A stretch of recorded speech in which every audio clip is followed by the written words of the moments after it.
not. And I'm going to briefly say a little bit about today's event and about the speakers who will be commenting on Wimmer's book. But just to note that you've probably all have flyers in front of you about the upcoming ASEN conference in April 2019.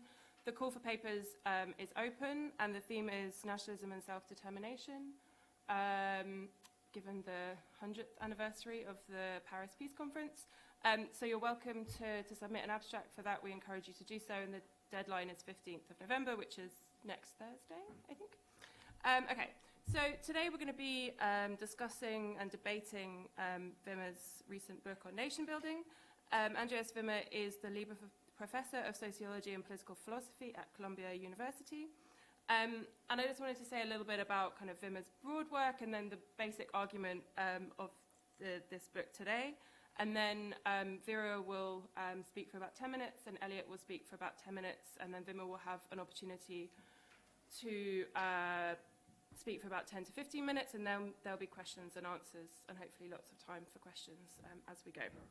So broadly, Wimmer is interested to take a long-term historical and global comparative perspective to the questions of how states are built and how nations are formed, and how individuals draw ethnic and racial boundaries between themselves and others.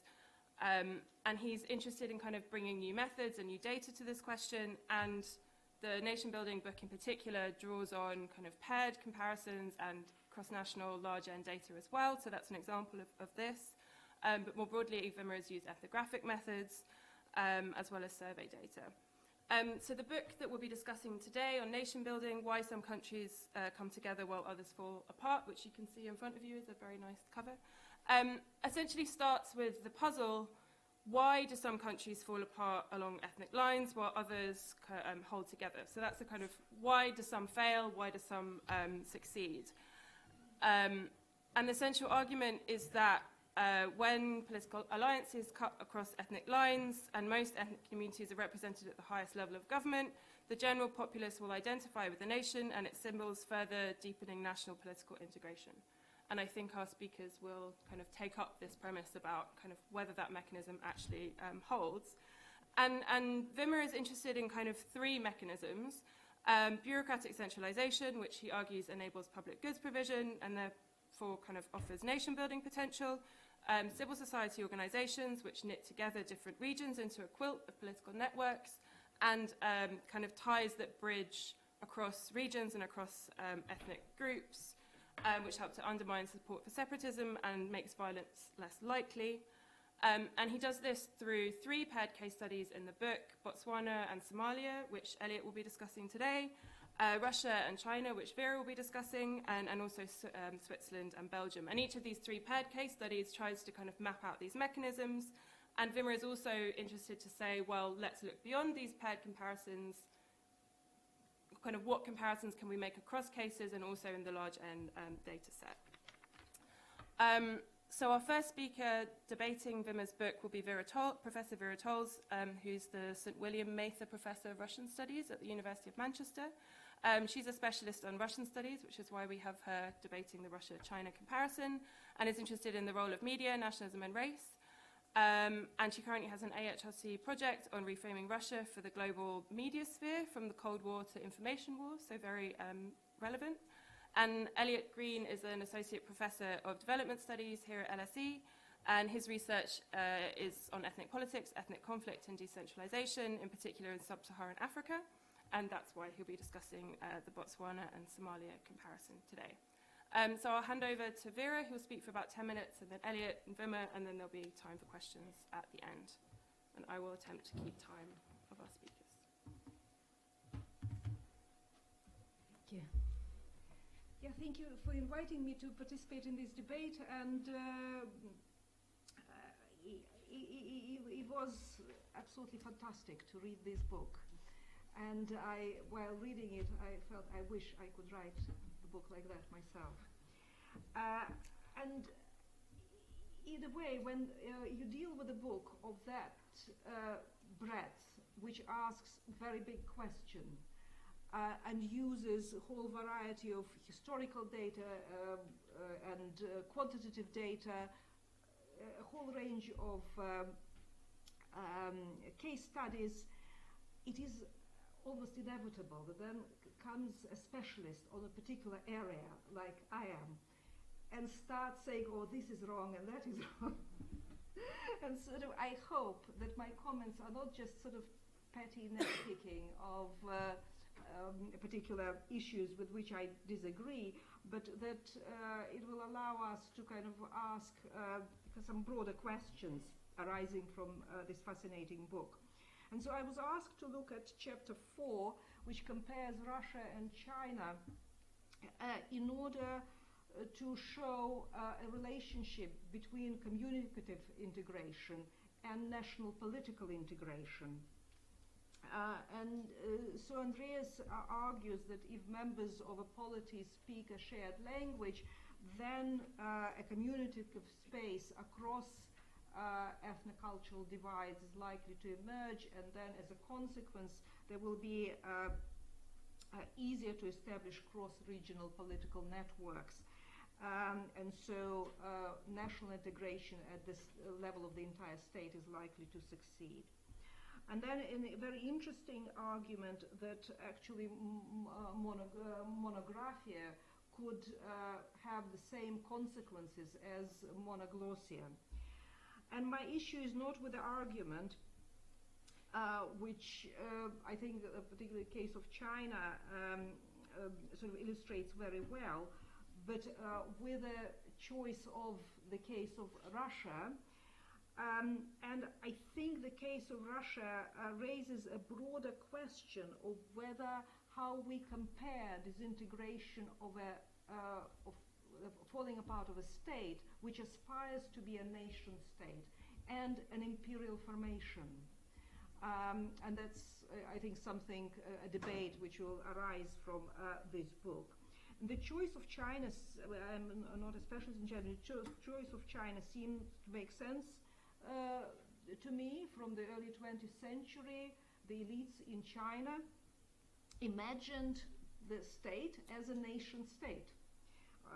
And the Han majority was overwhelming, predominating in the population, and this diverse state, but people speaking, most of them speaking languages of dialects belonging to the same Sino-Tibetan group. So in these contexts, it's a logical choice for the elites in the era of nationalism to imagine the state as a nation state and attempt a national integration at the state level. In the Russian Empire, up to 1917, ethnic Russians constitute a minority in the population, and in the Soviet period, just above 50%. And in this context, the elites in Russia, certainly not in the Romanov period, they do not attempt ever to start national integration at the level of the entire state. They understand that it's completely utopian undertaking. And interestingly, the Soviet Union has also never been imagined by its elites as a nation state. Instead, it was envisaged, as described in the Soviet constitution, as a supranational entity and a federation of supposedly free nations which had the right for self-determination in the constitution, which they acted in Gorbachev's period during liberalization. And the very active policies, in a very basically unique case, were pursued of national identification, were pursued by the Bolshevik Soviet government at the sub-state level. And there is a fantastic work by Rogers Brubaker and others theorizing this basically unprecedented approach to national identification at the level of union republics, not at the level of the entire state. So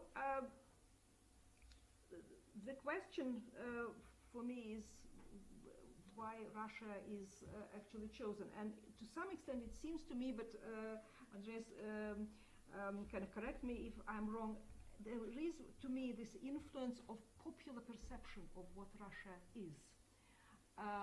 And we use in the West Russia as a shortcut to the Russian Empire in the Soviet Union, and Russians as a shortcut of the entire multi-ethnic population of the country. But what we should keep in mind that neither under the Tsars nor in the Soviet period, the minority groups were either called Russians or perceived officially or popularly as Russians. Yeah?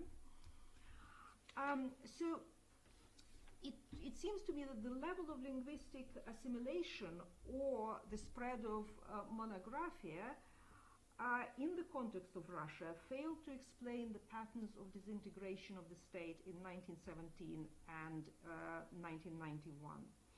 And I have a whole series of sort of questions which I think cannot be explained by reference to this linguistic assimilation or lack of it.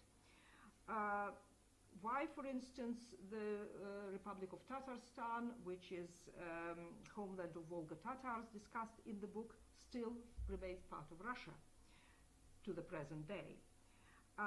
Why Stalin's policies of the 1930s of introducing monographia among the majority of the population hasn't helped to prevent disintegration. And then in 1991, the choices made by the elites of the republics in favor of independence, or presence or absence of independence movement, do not correlate to linguistic assimilation. In Central Asia, the republics of Central Asia had among the lowest level of linguistic assimilation, and yet it was Yeltsin's government in Moscow which wanted them to become independent. Neither the population nor the elites actually wanted independence. In contrast, Belarus, it's completely Russified republic, and 40% of the population don't even know Belarusian, and yet the elites opt for independence. And to me, there is a broader question here, which suggests that the disintegration of imperial formations have to be analyzed with factors taken into account which differ from those which we take into account when a nation state in making falls apart. And in imperial formations, elites in the center, the political leadership in the center, deliberately fosters different types of relationships with different regions. And the nature of this relationship then seems to have a strong impact on the patterns of disintegration. And for instance, the Central Asian republics had a particular advantageous economic, on the whole, relationship with Moscow, a lot of subsidies, and that played a role in why the elites and the public basically did not support independence. The Tatar Republic had a different status within the Soviet state than Belarus, and so you have different outcomes.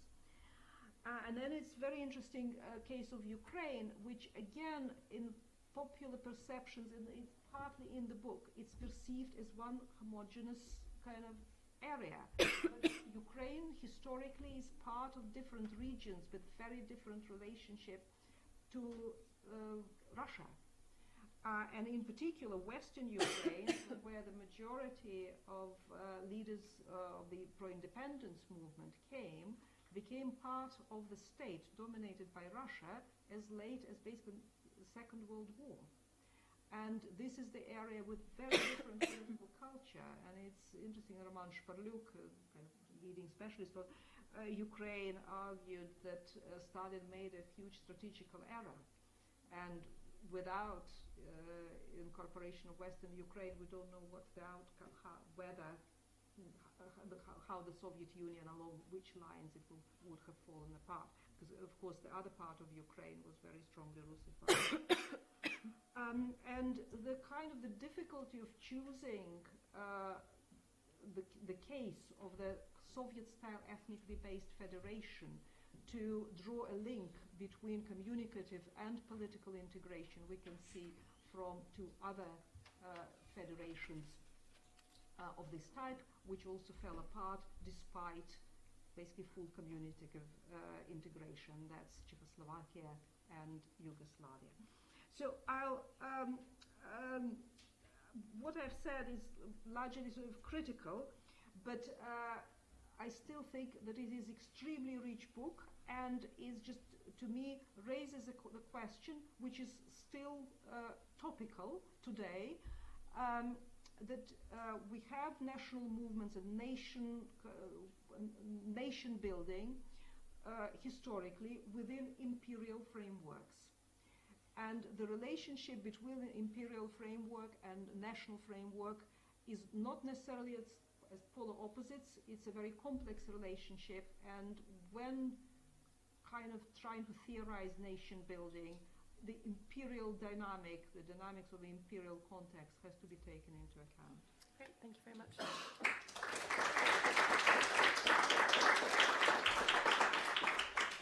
now hand over to Elliot.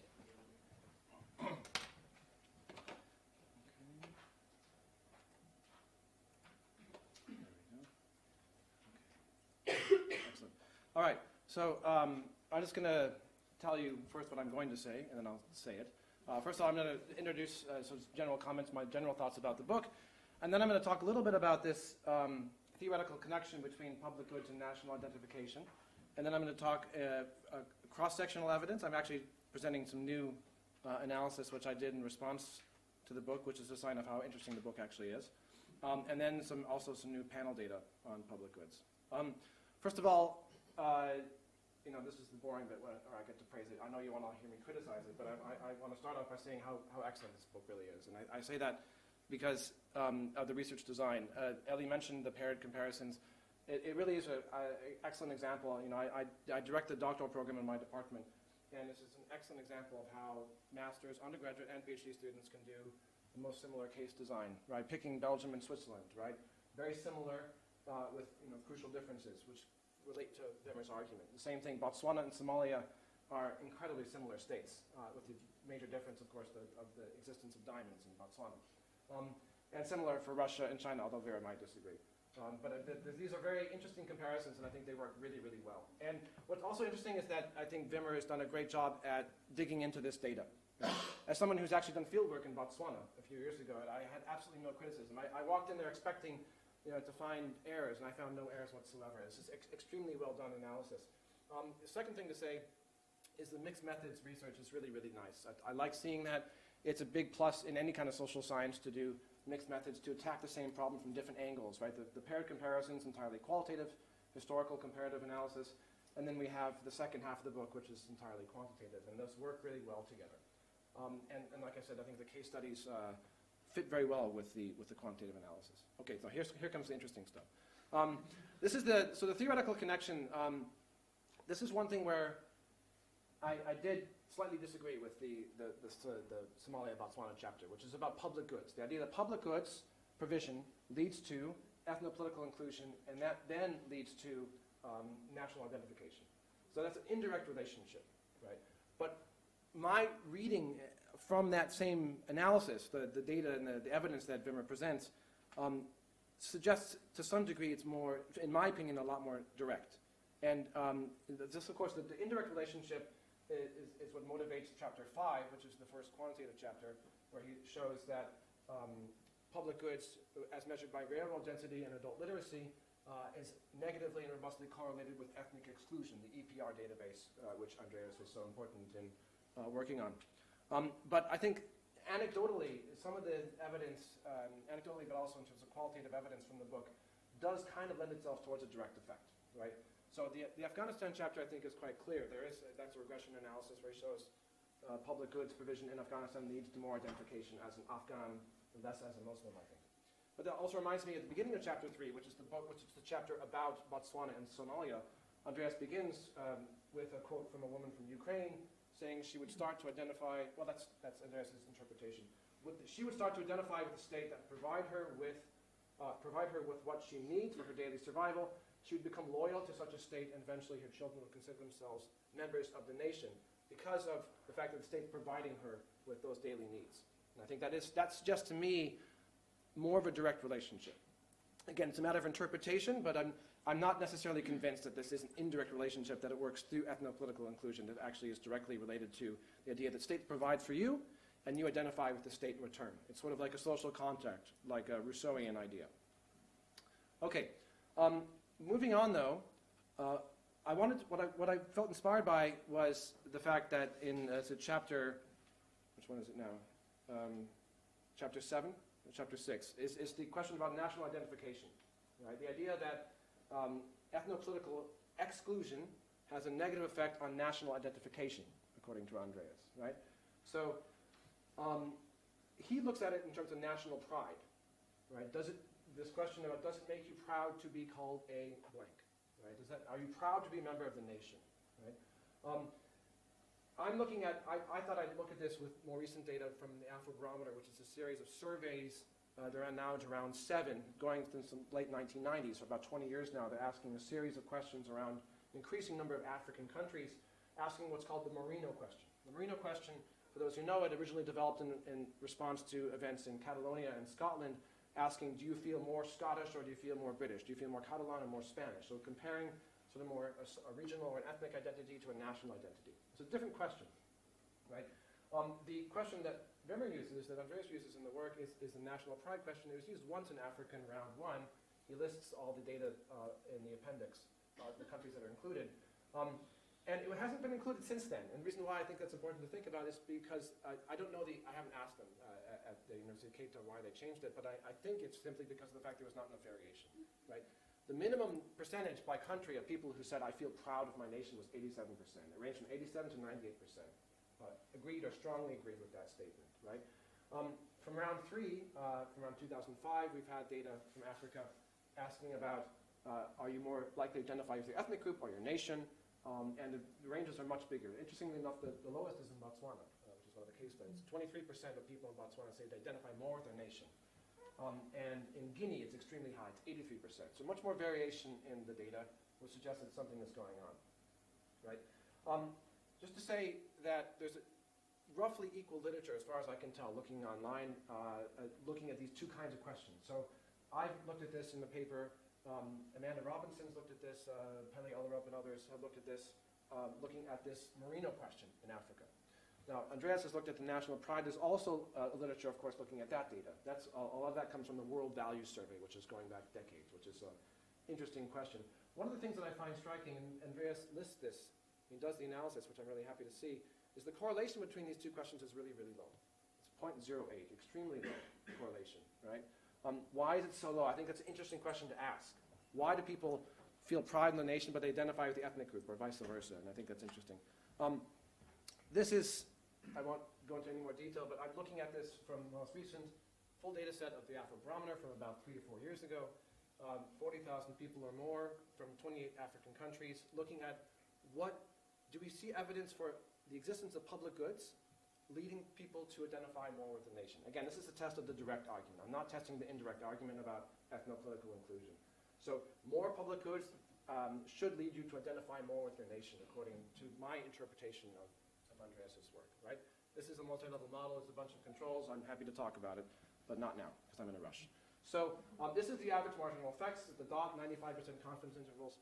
This is the 0 line. What does that mean? On this side, for instance, we have here the case of sewage, right? What does that mean? That means you have greater access to sewage is associated with greater identification with the nation. On the negative side here, like schools, means more access to schools means you're less likely to identify with the nation, right? Again, my interpretation of Andreas's argument would be that we should see most things here, not only on the right side, but also statistically significant, right? Which means that for instance, which we do see with the post office, I'm not sure how to interpret that, sewage, paid transport, which is kind of a questionable example of public goods, and electricity. But we don't see it for schools, which is quite an interesting relationship, and same thing for paved roads. And a bunch of them, they're neither here nor there. It's not positive or negative. So it's kind of mixed evidence, right?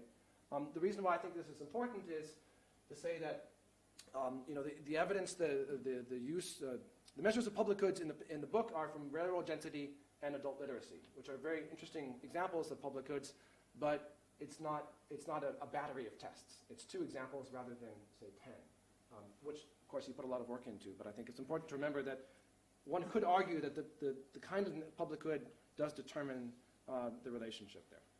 The second thing to do, since I'm running out of time, is to say that this theory, of course, suggests that change in public goods provision would lead to change in ethnic exclusion or national identification, right? So change over time. And that's why it's important, this is where I get a bit technical here. The idea is that it's really important to use panel data with cross-sectional country fixed effects, right? The idea that a lot of this analysis, the quantitative analysis, does rely upon pooled OLS relationships, which is just a repeated analysis one country year. So, you have 40 observations in the same country from 1960 to 2000, but without using country fixed effects, which is analyzing, which when you include that, is analyzing change over time within that country, rather than change across countries. The reason why this is important is because there's a little cottage industry, especially for economics, showing that these relationships, which people think might be very valid or robust, are actually spurious when you do include country fixed effects. There's a famous paper by Darren Acemoglu and other authors showing that we think that as countries get richer, they become more democratic. Once you include country fixed effects, that disappears. The same thing about poverty and war. Okay, I'm running out of time. The reason why this is important is Andreas does do this, but for one of his 2 major variables that measures public goods, it falls apart, right? So railroad density falls apart in that relationship. Adult literacy holds, but adult literacy is a little bit of a questionable example of a contemporaneous public good, since usually people have been educated a long time ago, right? Again, the example he mentioned, Somalia, it is true we have adult literacy drives, but it's quite rare. Again, something I've looked at before in another paper, which is in ethnic and racial studies. But here again, I'm using the Afrobarometer data, and here we're doing panel data, and I'm only looking at variables that have been captured in 4 different points of time, and we're looking at to see, again, does increased access to public goods means increased amount of national identification at the country round level. Here's the only 4 which I have data for, the 4 variables, and none of these are statistically significant on the right side. One of them is actually negative, which means that as your country gets more and more paved roads, the country becomes less likely to identify, people in that country become less likely to identify with the nation, which is surprising. And it does fit in with the literature about how people's expectations for public goods do change over time. There's an interesting paper by Evan Lieberman, which discusses this as well. Okay, to conclude, so what I tried to do is show that, briefly, just showed some Afrobarometer evidence from survey data that calls into question, I think, some of this literature that Andreas presents in the book, this link between public goods on the one hand and national identification on the other, using the cross-sectional results and panel data.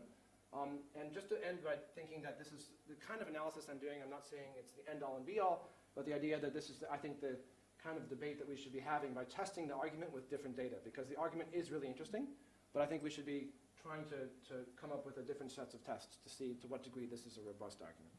Okay, I'll end there. Thanks.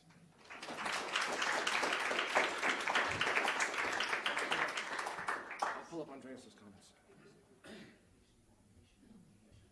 Do you want to speak from here?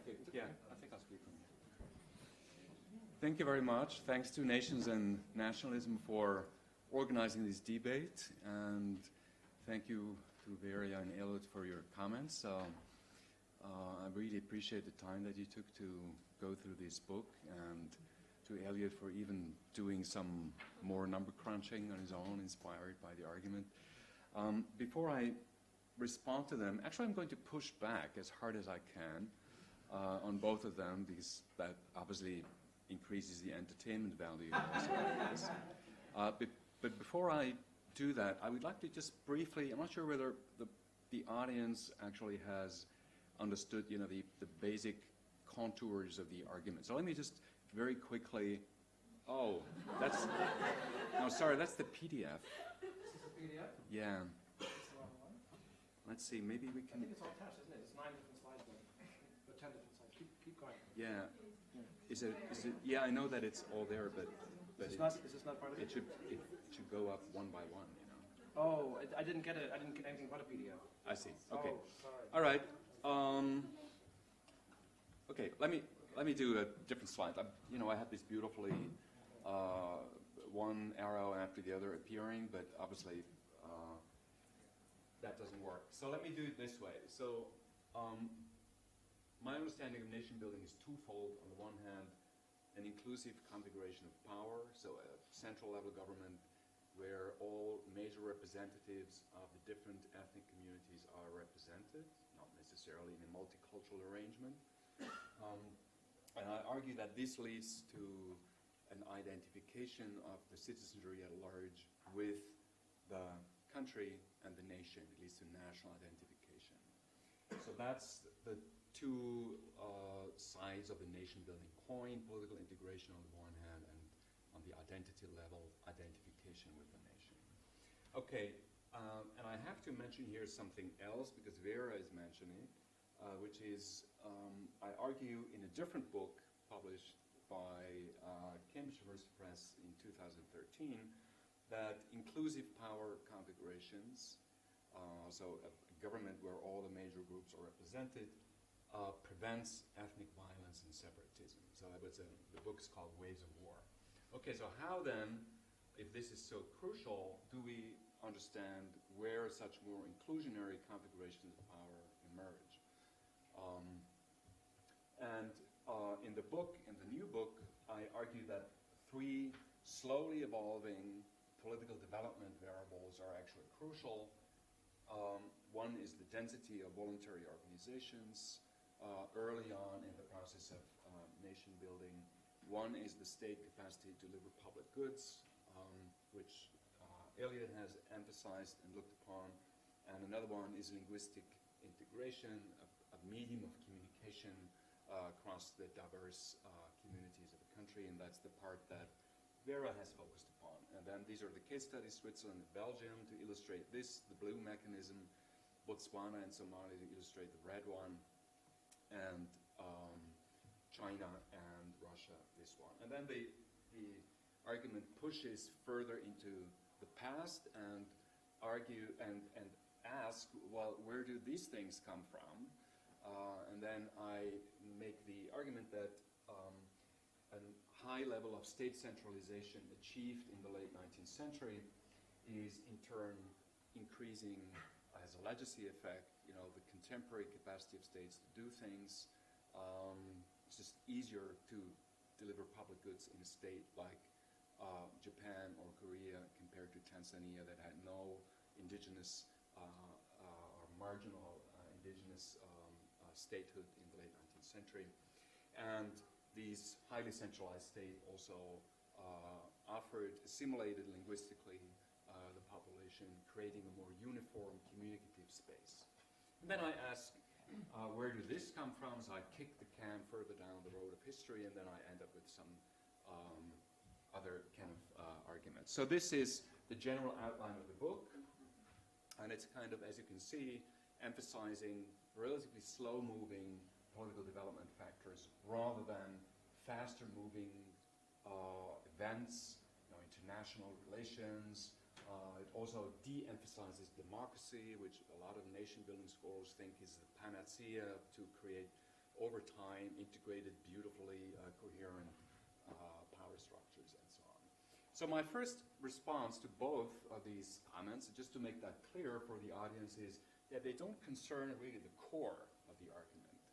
Both Vera and Eliot are kind of looking at relationships that are not really what the book is, what's really the most important ones in the book. So Vera, I'm going to talk about the case selection problem a little later on, but in towards the end of the comment to say, well, linguistic homogeneity or assimilation doesn't really explain secession, right? Well, the book doesn't really, the relationship would be with the configuration of power rather than direct with secession. So it's a mediated, in my argument, relationship, but she looks at it as a direct relationship. And the same for Eliot, as you, I think, have made very clear. So my argument that this is mediated, the relationship between public goods provision and how much people identify with their nation is mediated through the configuration of power, but he looks at the direct relationship. Okay, so let me address some of the more detailed comments of both commentators now.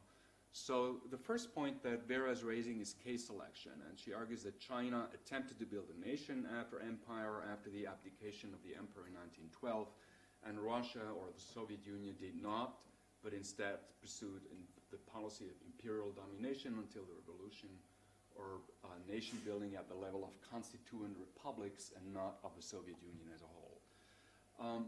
Well, first I should just like to clarify that in this scheme, the causal scheme that I just showed you, I don't really talk about the intentions of government.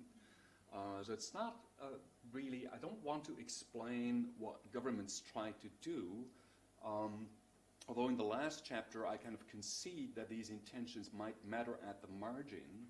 Rather, I'm trying to argue that there are structural forces that actually create a more integrated political arena with lots of trans-ethnic political alliances or not. And my second response here is if we were to take the intentions serious, so if we were to, I would go in the direction of Vera's argument, then I'm not sure whether her characterization of the two cases actually are historically correct. I mean, in the let's just first look at the imperial period. So before 1917 in the case of Russia, and before 1912 in the case of China. So actually, from the Second Polish Uprising onward, which is 1863, the Tsar and his regime tried to create a nation-building project by Russifying the Christian non-Russian groups of the empire. They didn't try to do that with the Central Asian and Siberian and Muslim groups in general, but they did try, and with a massive investment of resources, massive political costs, actually to do that for the Christian populations. The Qing emperors, however, tried to impose Mandarin as a language on their subjects under Yongzheng, I think is the name of the Qing emperor in the early 18th century, and abandoned it after a generation or two. So there was no attempt to create a unified, there's no attempt at nation building in the Qing period. Even the concept of nation was tossed around by intellectuals and so on in the late 19th century, but never picked up actually, except in the very, very last years of the dynasty. And then for the post-imperial period, I'm also not quite sure. Yes, there was this attempt at, I mean, there was all these autonomies for the minority groups in the SSR, what was it called, the Soviet autonomous republics, and then all the way down to the smaller autonomous units. But nevertheless, the regime, the communist regime, also tried to achieve national political integration under the umbrella of the Communist Party and its different branches in different parts of the country. So it did try to create the sense of belonging to a unified Soviet state. And under Khrushchev, from Khrushchev all the way to Gorbachev, to Brezhnev, it actually even tried to revitalize a Russification policy that the last Tsars had attempted, and tried to create a unified Soviet people. So I don't actually agree that the two cases are that the differences in the policies pursued actually would go against my argument. Because if I am right, then actually you would expect more, if my interpretation is correct, then you would expect, if you think intentions matter, more success in nation building in Russia than actually in China. Okay. Okay, you didn't mention that, I think, this mechanism thing in your presentation today. That's good, so I can skip it. And then, so the empirical point is whether Vera says, well, linguistic assimilation, linguistic difference, and so on, doesn't really matter to explain secession. And as this graph that I showed should have made clear, I never really make this direct argument, The argument is that linguistic integration produces a more inclusive power structure, which in turn then prevents secession. So it's an indirect relationship. So still, let me skip all of that. Still, my theory does predict, a kind of a weak correlation between degrees of linguistic integration or assimilation on the one hand and secession on the other hand, even if it's mediated, through the actual configuration of power. And that's exactly what Henry Hale, in an article published in the British Journal of Political Science, shows. So your Central Asian republics are kind of an outlier. But if you look at all the republics, how many were they? Well, a bunch of them. And you measure the degree of linguistic assimilation by simply using from the last census before the transition the percentage of individuals who speak their native tongue, their non-Russian language at home. You take this and you try to predict the timing of secession, which one comes first, which of these republics first declare independence, and you see a very, very clear association. And actually, according to Henry Hale, it's the most powerful explanatory factor of all the other things, economic ties and so on, the Central Asian cases, previous independence, as in the Baltic cases and so on, even if you take these other things into account. Okay, so let me, how much time do I have? 4 minutes. Oh, really? I thought I talked already for half an hour or so. That's fantastic. So let me also respond to Elliot. And so he says there's only a weak association or nothing at all if you look at it from an overtime kind of point of view between public goods provision on the one hand and national identity. I would like to, again say, as with Vera, that you are, and you make this transparent, that you are testing a kind of a direct association while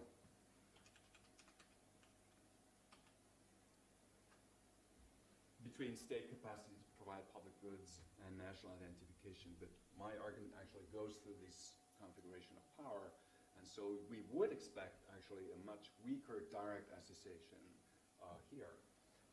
And I do show empirically that this actually, or that state capacity to provide public goods does influence, actually produces more inclusionary power configuration. And I do show with data from 132 countries from all over the world that this in turn then is associated with the degree to which people identify with the country. Okay. Still, my theory would actually predict, since there's this indirect effect, at least a weak correlation between public goods provision and identification with the nation. And actually, this is Elliot's slide. I mean, close your eyes a little bit and just look at the dots and so on. What do you see? I mean, it goes in this direction. Okay, my glass is half full or half empty, and you see the other way around. I mean, with the exception of these 1, 2, 3 dots, everything, at least this is basically nothing, goes in this direction. And this is, of course, surprising that one finds at least a tendency that goes in this direction, because the theory explicitly states that only public goods provided by the central government, the representative of the nation, as it were, should have this effect. Public goods provided by a province might have the opposite effect. Public goods provided by a local church or a local mosque also should have the opposite effects. Public goods provided by American military in Afghanistan should also not have the nation building or national identification effect. And if UNICEF does something,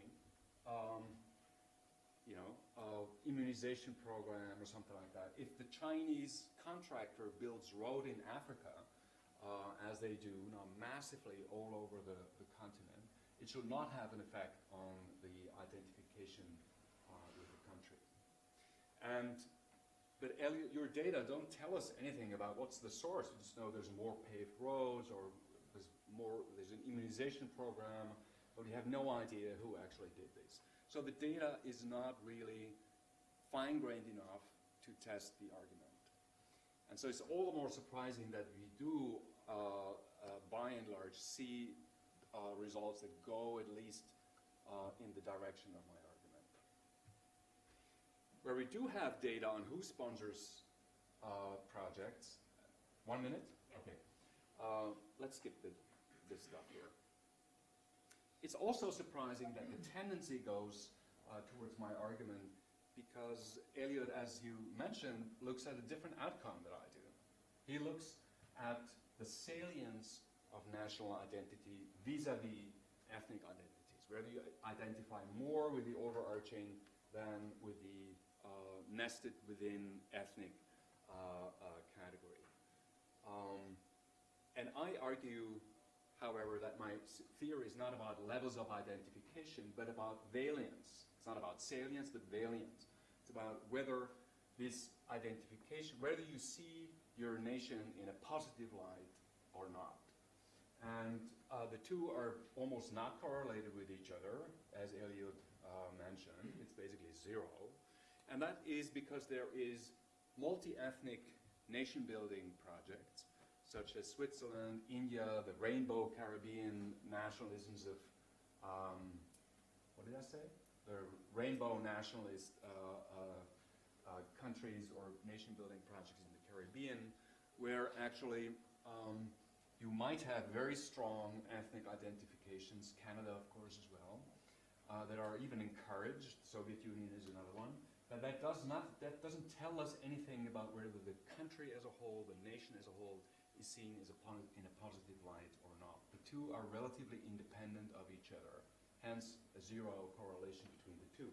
In other words, Eliot tests something very interesting with his data, but it's not my argument. It's a different kind of argument. Thank you.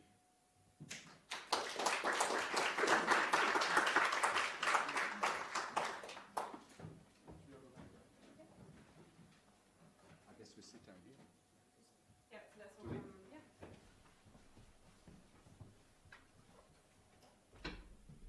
Actually, just going to turn off the...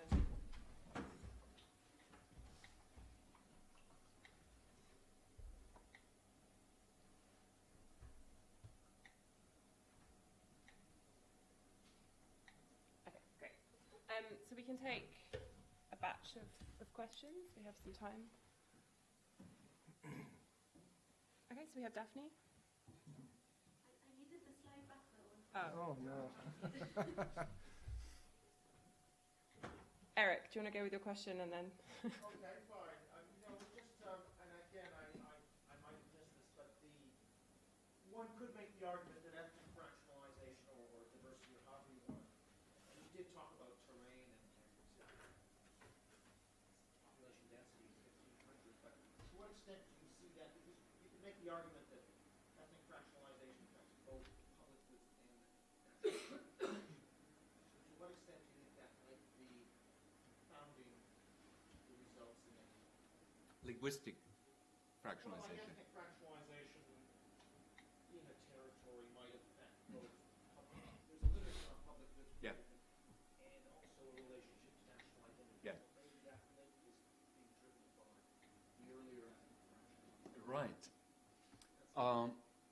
Actually, just on a footnote, you will be pleased to read in chapter 5 that I tried your ethnic antiquity, or how do you call it, foundation date? What's the term that you use? Founding date of the Yeah. So whether longevity of the core ethnic group enhances the prospects of national political integration later on. And I don't find anything for that at all. By the way, I should mention that I tested, a whole series of arguments that we haven't talked about today. So if you want to have a look at chapter 5, there's almost any other, including an Anthony Smithian kind of argument, all kinds of democracy matters arguments, economic development, and so on. So there's also a chapter where I look at this relationship between ethnic fractionalization, or linguistic fractionalization, actually, the green stuff down here, and public goods provision.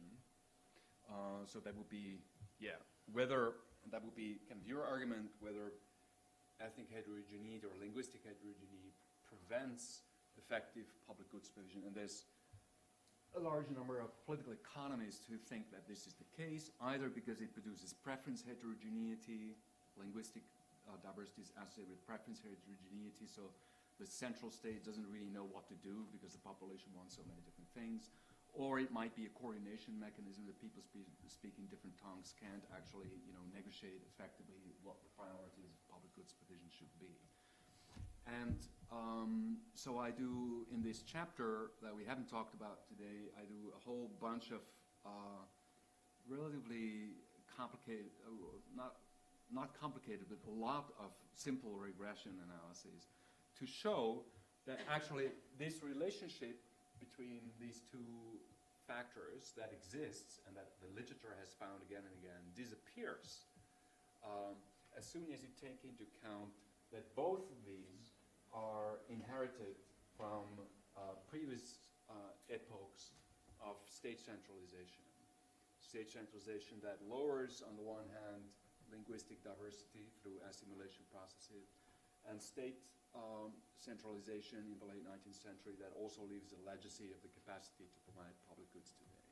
So the relationship actually that this literature has brought to light is spurious, to use a technical term, as soon as you assume a longer-term historical perspective and take these previous kind of periods of state formation into account.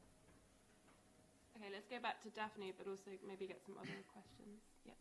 Great, thanks. Now, sorry I created this, but it's necessary. So, thank you very much. I have to admit, I haven't read the book, so my question is purely based on what we heard here today, so if I haven't understood something, apologies. But I have twofold questions. The one is, if I understand correctly, you do a sort of method of difference of different countries that are similar but have a variation in the dependent variable to ask why some countries succeed to be unified and some fail. And your independent variable, if I'm correct, is inclusive configuration of power, and there's a different mechanism that leads to that inclusive configuration. So my question for clarification is, what is the relationship between these three mechanisms? Are they completely separate? So in different countries, so it's either the density of voluntary organizations or state capacity or linguistic homogeneity, or are they somehow necessary and sufficient conditions? Are they linked or are they separate? And my substantive question, leading from that, my methodological question is, method of difference suffers from endogeneity, and I wonder if you suffer from that as well. And so in a way, if we strip your argument from its different steps, you're essentially saying that linguistic homogeneity would lead to national identification. I could have told you that without reading your book. I mean, that's a bit obvious. It's in a way to the top. The question maybe is, but what leads these things to be the way that they are in the first place? So have you considered that your causalara might be going the other way, or that there might be a different variable that actually creates this mechanism? Are there other questions, John? Yeah, if you can keep everything in your... I'll try. I think this, to some extent, links to the point you made in the previous question.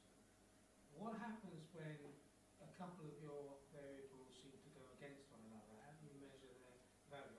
I'm thinking, off the top of my head, of a paired comparison, which is the Austrian half of the Habsburg Empire and the other German lands. The Austrian half of the Habsburg Empire developed highly centralized systems of government from the Josephine period onwards. But in terms of elementary education, it stressed that elementary education should be delivered in the local language. So it was highly diverse linguistically, but highly centralized politically. In the other German lands, of course, there is no centralized system because there's 40 different states. So they're all doing different things, but their educational systems are all in German. We end up, of course, with the Habsburg Empire breaking apart and Czech nationalism becoming a strong force, for example, in Western Europe, whereas we don't find these kinds of ethnic problems except in the marginal territories, Danish, Schleswig and French, Lorraine, and so on. So the centralized argument, centralization argument doesn't seem to work in that particular case, but the linguistic argument does work. So what do you do when your things don't fit together, which I assume happens in lots of cases? Yeah, I really love these two questions, because what you do, then you go to large N analysis. Then you have to do it statistically, because Okay, let me go back to the case selection, right? So I choose the cases that fit the argument perfectly. And I'm not ashamed of it, because what I want to do is to illustrate how the mechanism actually works in historical reality. So both in all these three cases, each illustrating a mechanism, these two cases are situated at the opposite end of the continuum of the independent variable and at the opposite end of the dependent variable. So very high civil society development in Switzerland, relatively low in Belgium, and the outcome is national political integration in Switzerland and a very fractious, politicized, conflictual outcome in Belgium, and so for the other ones too. But of course, as soon as you go outside of these strategically chosen perfect cases, things get messy. And you have high on this and low on that, and so on and so on. And so what one then can do, one has to shift to a different kind of logic of showing empirically that your argument works, and to go to large N statistics analyses where you then are dealing with average effects, where you no longer have to show that this works, or is impossible to show that this works for all the cases throughout your sample of, in this case here, 155 countries. So it works for some, it doesn't work for others, but what's important to show is that on average, actually, it has demonstrable and large, substantially large consequences. So this means also, from this kind of probabilistic notion of causality, these are not alternative causal pathways. You might have some countries where all of three facilitating conditions might come together. You might have cases where only one of them actually works. Switzerland, for example, is this case here. It's linguistically very heterogeneous. It has, until very recently, a very low central state capacity to provide public goods. Was all done at the provincial level. All that worked in favor was actually this. So you might have cases where only one of these factors is present. You might have cases where, like Switzerland, where one of these factors is present, the other one works against it, linguistic heterogeneity. But overall, it seems that this one, overall, is the more, in that specific case, the more historically important. So I'm shifting away from necessary, it's not really necessary and sufficient condition, my framework that I'm using. This brings me now to another methodological point which is very important. It doesn't go the other way around to causally. If you have a nationally identified population, let's say hugely, a couple of wars, the population is massively identified with their country. Doesn't that make an inclusionary establishment of an inclusionary power configuration easier to give minorities a seat at the table of the nation if everybody has fought for the country in the past? That's the case for the, well, let's not get into case studies again, which in turn, an inclusionary power configuration could enhance such things as public goods provision. And so on. So in order to address this question, I use instrumental variable regressions. Very few people will know what that means here in the room, I'm afraid. Elliot, of course, knows what it means. It's like magic. I cannot explain it here. I'm not sure I really, truly understand how it works, to be honest, but it is a technique that economists have come up with that allows you to look at whether actually one creates in which direction the causal arrow should point. And this analysis has been relegated to an appendix because it's actually, because very few people will understand it, and also because it's very hard actually to do. And it's not the perfect, there's very few examples of really good instrumental variable regressions in the literature. And the ones that I use are not, some are better than others, but they're not really perfect. I don't think it would go through a hardcore peer review process at a top journal. Okay, there are 3 questions. Yeah. So this is more of a speculative question, which is that we've seen, I guess, over the last 70 years, European integrationism, and we've seen the EU in various iterations try to establish some sort of national identity. Well, not national identity,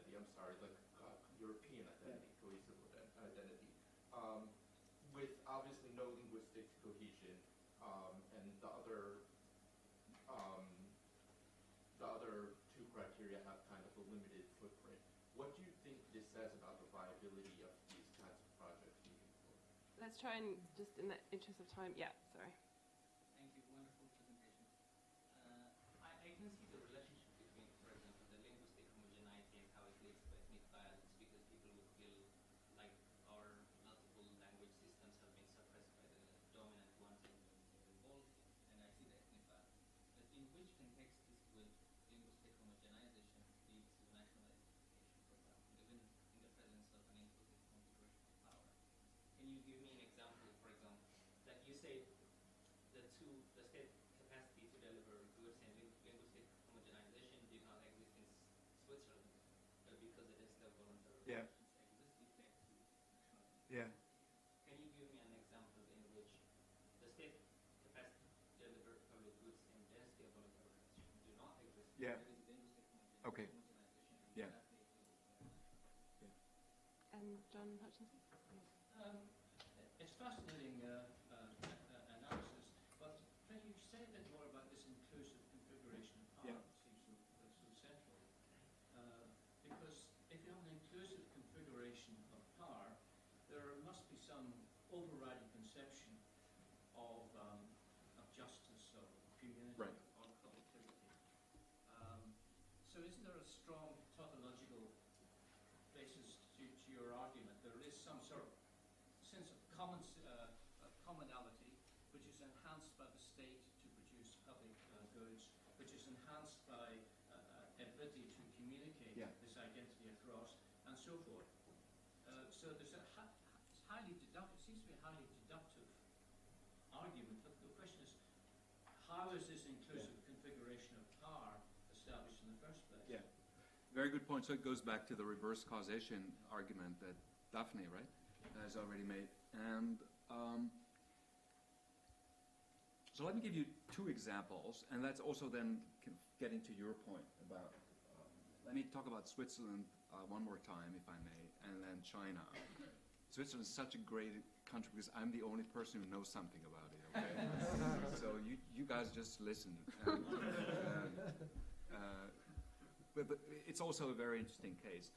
So one can show, as I do in the chapter on Switzerland, that these dense voluntary organizations and so on led to cross-linguistic, cross-ethnic alliances in the period before the country became a modern nation state after a brief civil war in 1848.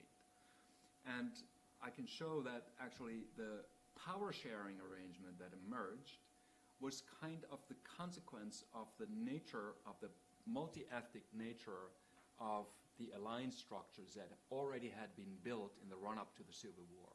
There was almost no conscious attempt to build a constitutional multi-ethnic power regime.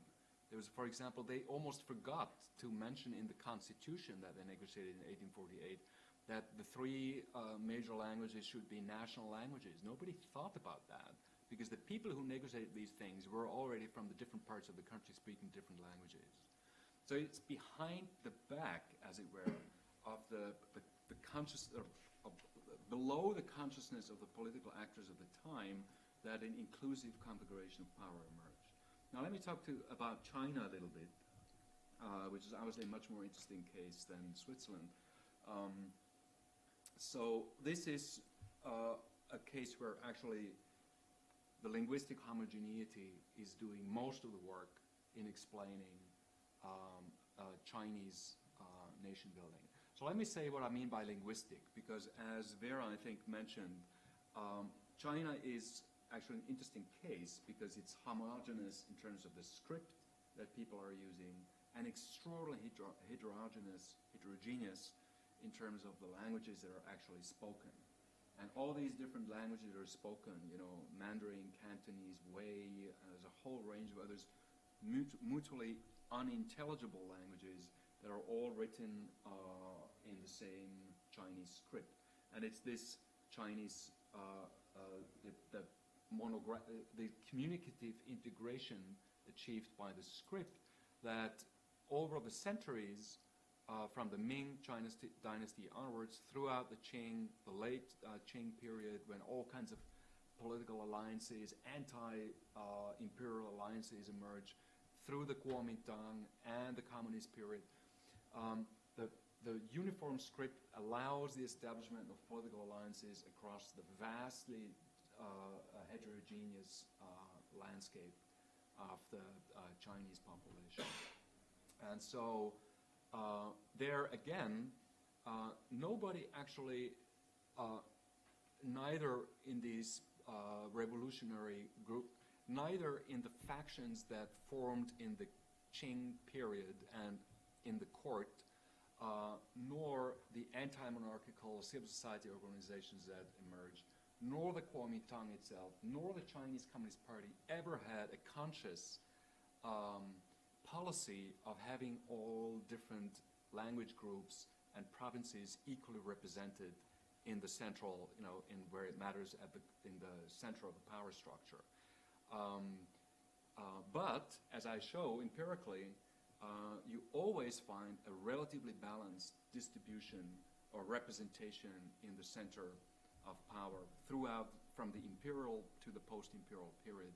And I argue that this is because these networks of political elites, alliances, and so on were trans-regional and trans-linguistic, which in turn was facilitated, enabled by the uniform script.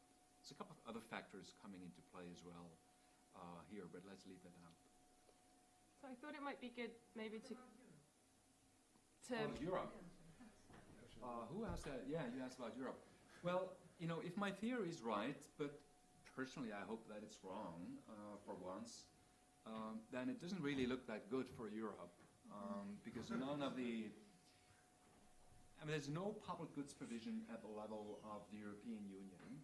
It's all delegated to the state. There's no pension scheme, there's no health insurance, there's no common defense system, there's no common police, there's not even a unified legal system, there's no courts, there's there's some specialized arbitration courts and so on, but there's no courts that you can appeal to.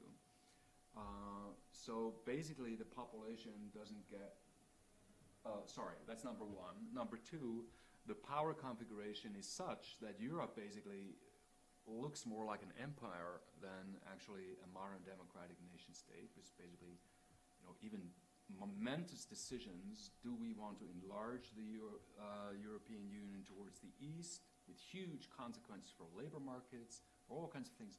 None of the populations of there was no referendum on these kind of questions. So it's a non-democratic structure whose democratic legitimacy is entirely based on the democratic legitimacy of the governments that negotiate these treaties. There's no direct political representation. So no political representation, no public goods provision.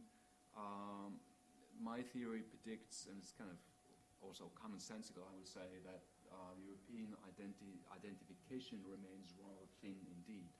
And comes a little crisis, the Greek finance crisis, the refugee crisis, and so on. And there's even this thin veneer kind of can evaporate. Well, veneers don't evaporate, but well, whatever, very quickly.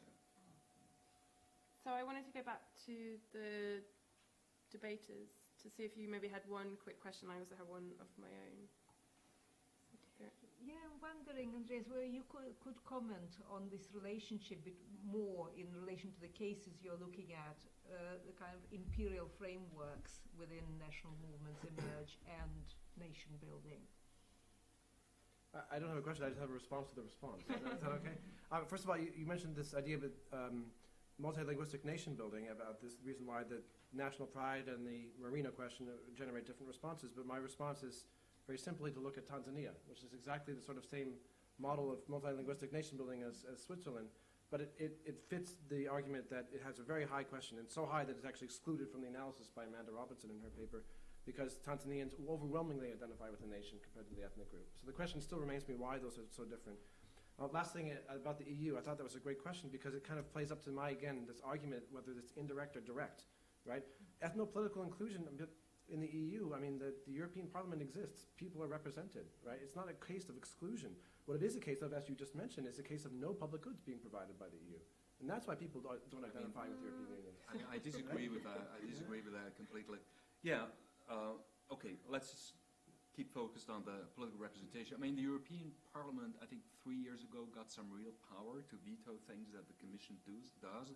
Before that, it had basically nothing to say in European governance. No veto power, no legislative power, nothing. So it was just a representative body that could make recommendations and so on, and wrote some beautiful white papers and things like that. Huh? It's Council of Ministers. Council of Ministers, but these are, yeah, but that's not a directly elected parliament, you know? I mean, in a lot of European countries, the ministers are appointed by parties that are elected by the population, so there's no direct representation there either. So I think that alone, one doesn't even need the public goods thing, the indirect effect, you caught me again, to explain that. And to Vera, so in my view, the being situated in imperial polity makes the nation-building process, or the process also of the rise of nationalism different, quite obviously, than if you're in a state like Thailand, that is an absolutist monarchy transitioning into a modern nation state, or Sweden, who has the same trajectory, or you know, France, for that matter.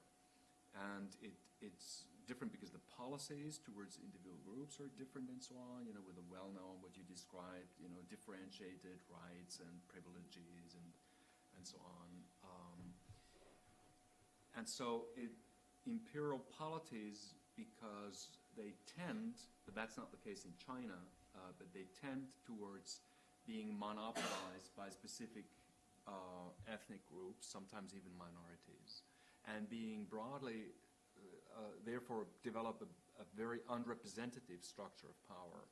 So they have very bad cards in transitioning towards the period of the nation state without falling apart.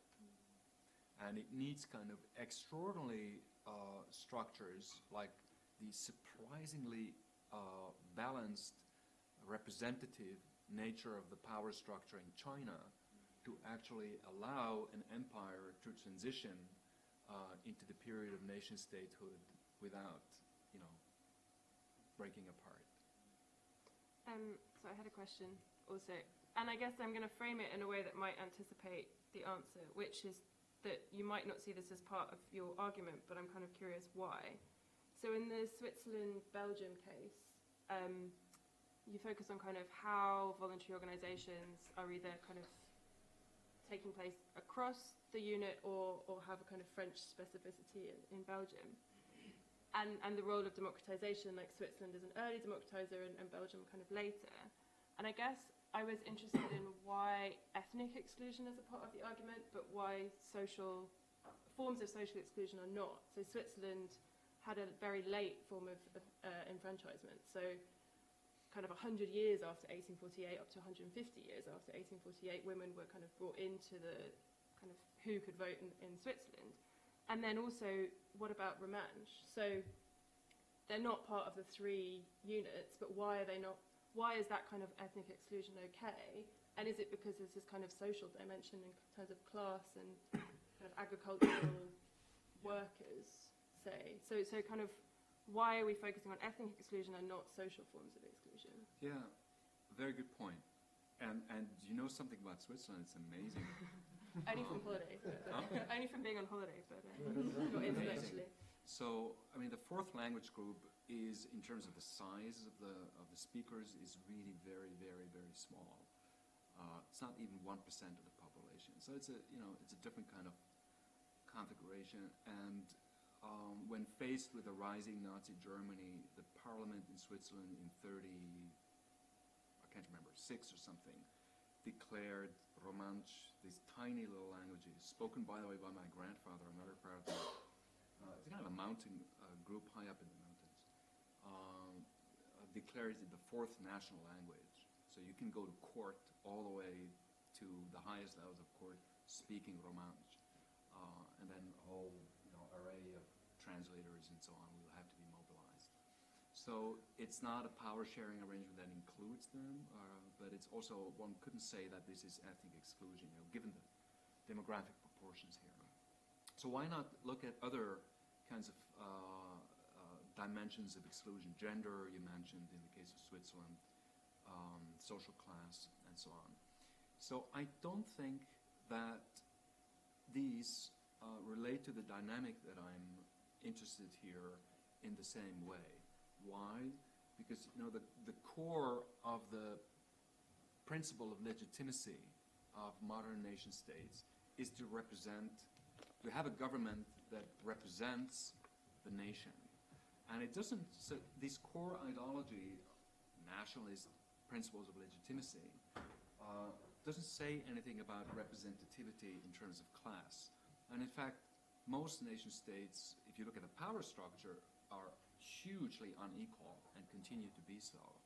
Look at the Senate, the US Senate, for example, all these old, rich people, there are lawyers and so on, massively unrepresentative of the nation, the country as a whole, and it doesn't lend itself to be scandalized, to politicize. While if all these people were, let's say, of Hispanic origin or Japanese origin, the whole Senate, it would be absolutely unthinkable. It would be a scandal. It would be foreign rule.